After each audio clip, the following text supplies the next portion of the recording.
조국 전 장관이 이제 오늘 창당 대회를 했는데요. 조국 신당의 여파는 좀 어떻게 보십니까? 뭐 민주당의 아무래도 저는 좀 확장면에 있어서 이걸 네. 좀 저해하는 요인으로 작동되지 않을까라는 우려를 이게 우려를 하시는 분들도 많고 저도 이제 그런 생각이 들더라고요. 근데 이제 다른 한켠에서 보면 지난번 총선 때 그러니까 매운맛 민주당 정도의 어떤 포션으로 그러니까 민주당의 좌쪽으로 이제 좀 위치를 하면서 열린 민주당. 그때 이제 3석 정도인가를 아마 얻었을 거예요. 그래서 이제 실제 더 선명하게 검찰 개혁 물론 아젠다가 민주당 아젠다는 이 거대한 한국모함이기 때문에 검찰만으로 이번 선거를 치를 수가 없어요. 국민들 앞에서 그래 민주당한테 다시 너무 이렇게 되니까 이념 전쟁하고 백년적 논쟁하고 막 이러니까 이게 아니라 민주당이 지금 현재 문제와 미래 문제를 정확하게 신경 쓰고 아젠다를 다양하게 내세울 수 있는 정당으로 한국모함을 보여드려야 되는 측면에서 검찰 개혁만을 다룰 수가 없기 때문에 그러한 측면은 뭐 조국 이 만들어지는 이 당에서 저는 지역구는 내기 좀 어렵지 않을까 이렇게 생각하거든요. 결국 비례대표에서 이제 내게 될 텐데 그런 지점에서 민주당 전체가 사실상 그 매운맛 민주당을 또 품지 못하는 경우들도 있을 수 있으니까 그런 차원에서의 어떤 총선에서의 역할과 소구력이 있지 않을까라는 매운맛 생각인데. 민주당.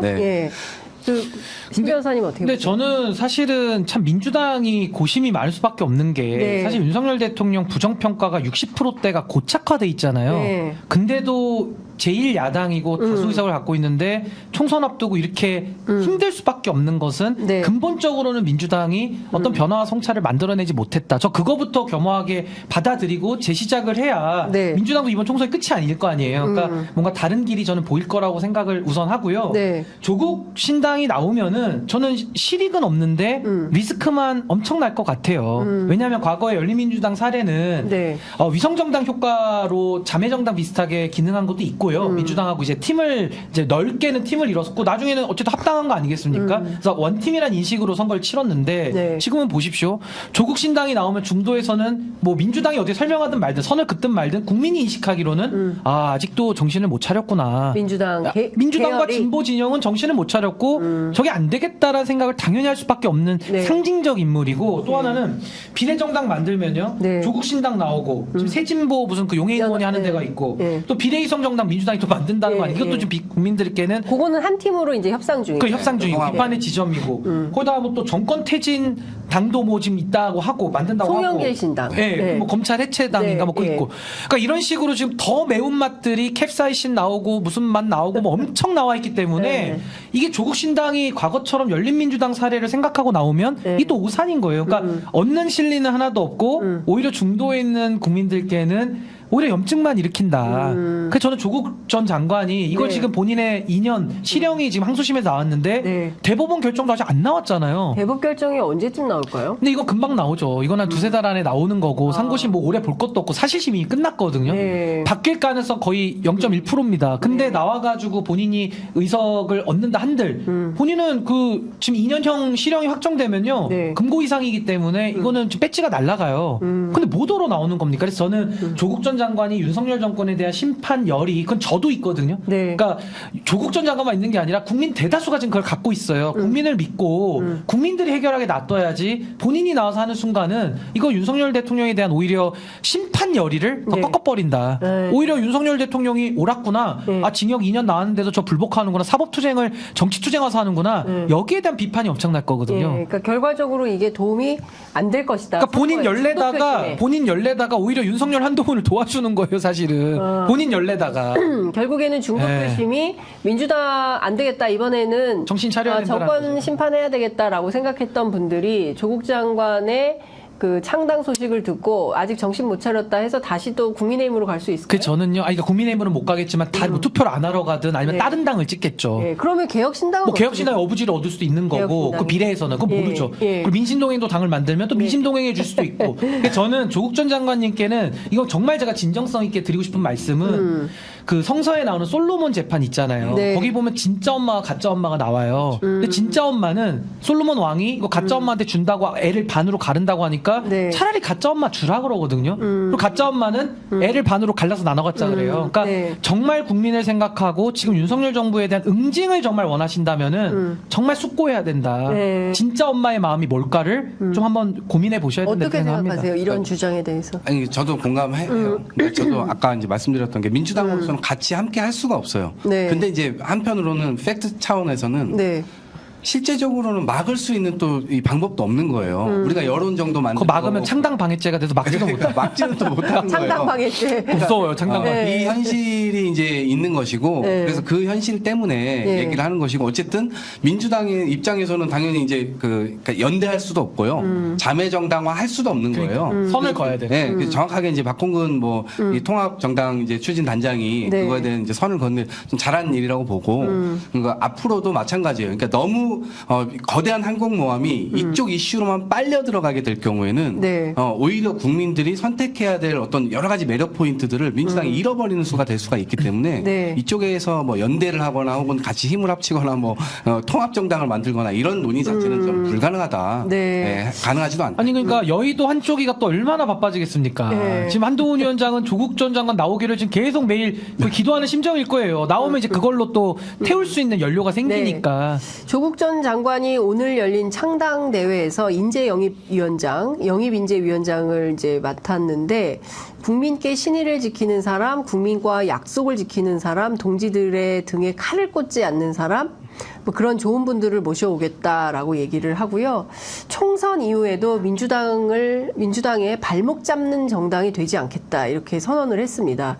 이런 맥락은 어떻게 이해하세요?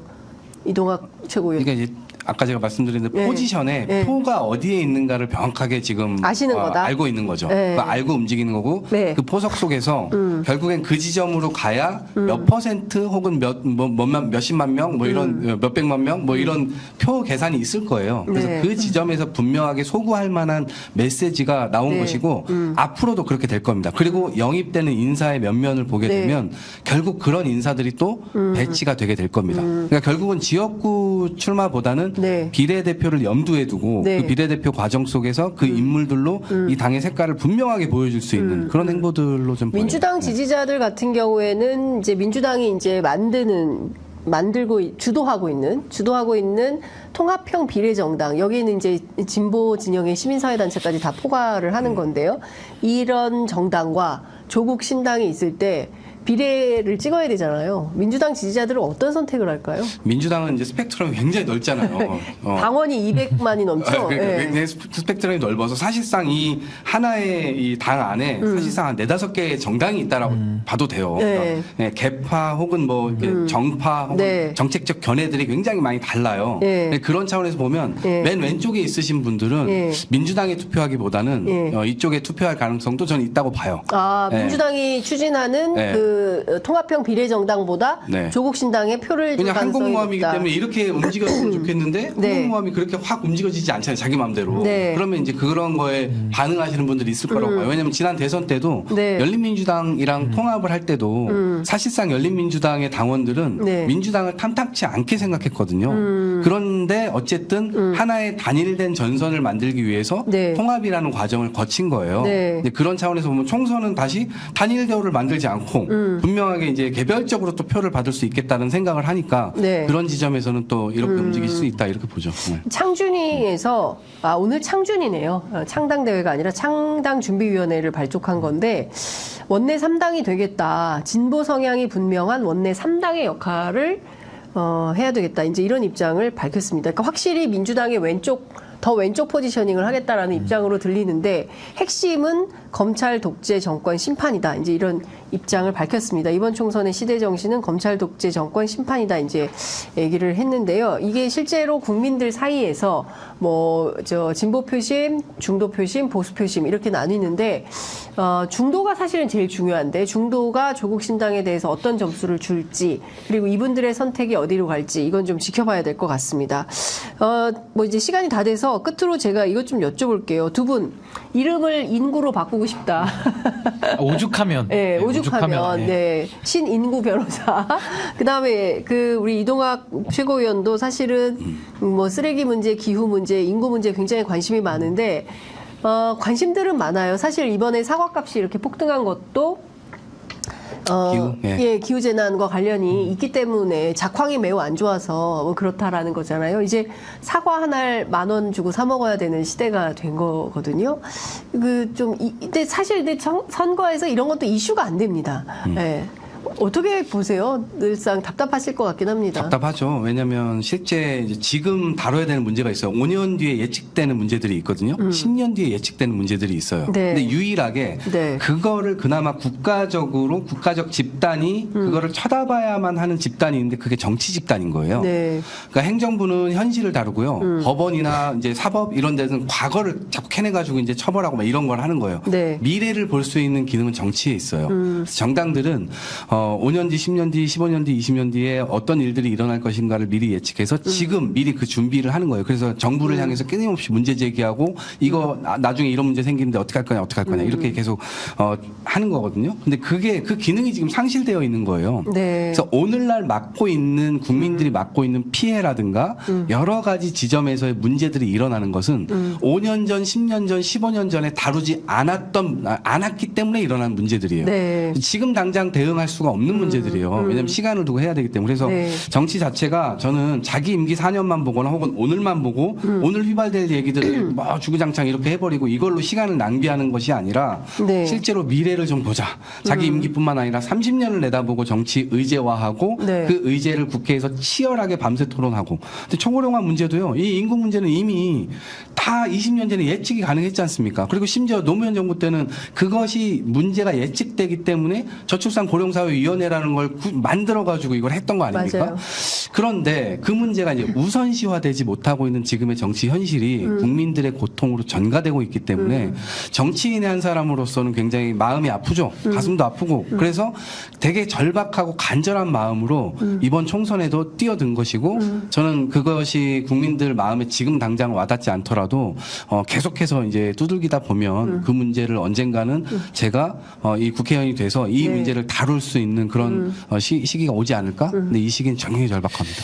예, 저는 뭐 방송에서 제가 지금 처음 얘기하는 것 같은데 네. 민심동행 지금 창준이거든요. 네. 저희가 뭐 창당할 수 있는지 여부는 2월 말이면 이제 결정이 나는데 저는 창당을 하면은 당명은 미리 정놨었어요. 그래서 민심동행 제가 365라고 해서 네. 이 36.5도 그러니까 정치의 온도를 회복하자라는 의미였는데 네. 이 365가 가지고 있는 인구 재앙을 해결하기 위한 나름의 로드맵과 의제들을 이 안에 다 숫자로 네. 표현을 해놓은 겁니다. 근데 저는 지금 우리 정치를 보면 국민들께서 이제는 뭐 체념을 넘어서서 이제 절망까지 가버렸잖아요. 네. 그럼 거기에 대한 당연히 책임이 있죠. 근데 그 책임이 지금 무너지지가 않는 겁니다. 그래서 너무 답답한 상황인 네. 건데 저는 국민들 사이에서는 늘상 싸움이 있죠. 갈등이 있습니다. 뭐 세대 갈등, 지역 갈등, 성별 갈등, 뭐 직역 갈등 많은데요. 네. 국회는 국민을 대신해서 모인 대표들이기 때문에 대신 싸워주고 네. 대신 싸울 뿐만 아니라 그 싸움을 오히려 갈등하고 조정하는 역할이 오히려 정치의 본령이거든요. 네. 근데 지금은 대신 싸우는 사람들만 와 있는 것 같아요. 맞아요. 그리고 그 대신이라는 것도 정말 목소리를 정말 올바르게 대변하고 있나? 그것도 아닌 것 같아요. 엄밀히 말하면. 그러니까 엉뚱한 싸움을 자기들끼리 그냥 자기들만의 리그에 싸우고 있거든요. 그러면서